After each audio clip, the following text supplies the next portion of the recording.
हिवाळ्यात मिळणारे ताजे पावटे आणि त्याबरोबर बटाटा असं आपण पावटा बटाटा रस्सा भाजी आज आपण करतोय। कढईत फोडणीसाठी थोडंसं तेल घ्यायचं, त्यामध्ये मोहरी जिरं घालायचं आणि खमंग अशी फोडणी तयार करायची। त्यानंतर त्यामध्ये कांदा टोमॅटो हे टाकून छान असं परतून घ्यायचं।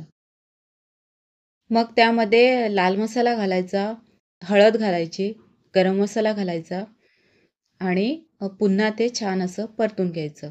आता त्यामध्ये पावट्याचे दाणे आणि बटाटा ॲड करून छान परतून घ्यायचं।